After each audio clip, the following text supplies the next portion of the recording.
ఒక కామాంధుడి చేతిలో 7 ఏళ్ల బాలిక అత్యాచారానికి గురైంది. అత్యాచారం చేసింది కాక నీళ్ల డ్రమ్ములో ముంచి చంపేశాడు. తల్లిదండ్రులు ఎంత వెతికినా దొరకలేదు. చివరగా నీళ్ల డ్రమ్ములో చూసేసరికి వాళ్ళ గుండె తరుక్కుపోయింది. అసలు ఏం జరిగిందంటే ఆంధ్రప్రదేశ్లోని మదనపల్లిలో తల్లిదండ్రులు ఆ పాప ముగ్గురు జీవిస్తున్నారు. వాళ్ళ ఇంటి పక్కనే కులవర్ధన్ అనే అబ్బాయి కూడా ఉండేవాడు. తండ్రి ఎప్పటిలాగానే పనికి వెళ్తుండే, ఆ పాప స్కూల్కెళ్ళి రాగానే ఇంటి వద్ద ఆడుకుంటుండే. కులవర్ధన్ అనే వ్యక్తి చుట్టుపక్కల ఎవరు లేని సమయంలో ఆ పాపను చాక్లెట్ ఇస్తా అని చెప్పేసి రూమ్ లోకి తీసుకెళ్లాడు. రూమ్ లోకి తీసుకెళ్లిన తర్వాత ఆ పాపతోని అత్యాచారానికి పాల్పడి మళ్ళీ ఆ నీళ్ల డ్రమ్ములో ముంచి చంపేశాడు. తల్లిదండ్రులు 3 రోజుల నుంచి ఎంత వెతికినా ఆచూకీ దొరకలేదు. పోలీస్ స్టేషన్ కంప్లైంట్ ఇచ్చారు.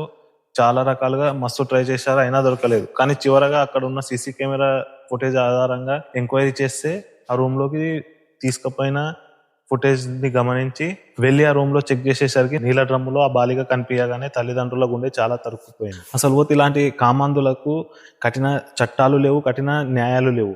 ఇలాంటి కామాంధులు దొరికినా కూడా తీసుకెళ్లి జనాలలో వదలకుండా తీసుకెళ్లి పోలీస్ స్టేషన్ లో పెట్టి 3 పూటల మేపుకుంటూ కూర్చుంటారు. ఒకవేళ జనాలు ప్రశ్నించకపోతే ఆ కామాంధుని వదిలిపెట్టేవారేనేమో.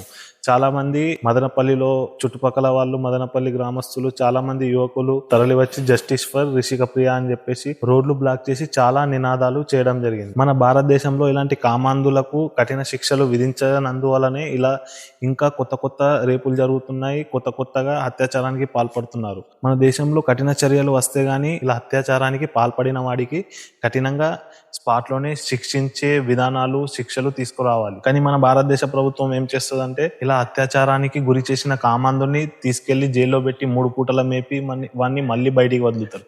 వాడిని చూసి ఇంకోడు తయారవుతాడు, వాడిని చూసి ఇంకోడు. ఇలా రేపులు మన భారతదేశంలో ఎన్నో పెరుగుతున్నాయి. అదే అలా రేపులు చేయగానే స్పాట్ లోనే ఎన్కౌంటర్ చేసే చట్టాలను, న్యాయాలను తీసుకొస్తే ఎదుటివాడు అలా చేయడానికి భయపడతాడు. లేకపోతే జనాల్లోకి అన్నా వదిలిపెట్టేయాలి. జనాలన్నా వాడిని కఠినంగా శిక్షించి చంపేస్తారు. ఇవన్నీ కాదని చెప్పేసి వాడిని తీసుకెళ్లి జైల్లో పెడదామని చూశారు. అంతలోనే ఆ కులవర్ధన అనే కామాంధులు పోలీసుల అదుపులో నుంచి తప్పించుకొని ఎక్కడో చెరువు గట్టున వెళ్లి ఆత్మహత్య చేసుకోవడం జరిగింది. ఆ కామాంధుడు అలా ఆత్మహత్య చేసుకోవడం వల్లనన్నా ఆ రిషిక ప్రియకు జస్టిస్ జరిగింది. లేకపోతే ఆ కామాంధుడిని తీసుకెళ్లి జైల్లో పెట్టి 3 పూటల మేపి ఎప్పుడు రొటీన్ జరిగే విధానాన్ని విధిస్తుండే. ఇకనైనా మన భారతదేశ ప్రభుత్వం మారి కఠిన చర్యలను తీసుకొచ్చి కఠిన శిక్షలను విధించాలి. ఇలా ఎదుటివాడు ఇలాంటి అత్యాచారానికి పాల్పడాలంటే ఇలాంటి ఘటన జరిగిందని ఆలోచన రావాలి. అప్పుడన్నా మన భారతదేశం బాగుపడుతుంది. కానీ మన భారతదేశంలో ఎక్కువగా జరిగేది ఏంటంటే మత రాజకీయాలు. ఈ మతం వాడు ఇలా చేస్తున్నాడు, ఈ మతం వాడు ఇలా చేస్తున్నాడు అని చెప్పేసి మత విద్వేషాలను రెచ్చగొట్టి జనాలను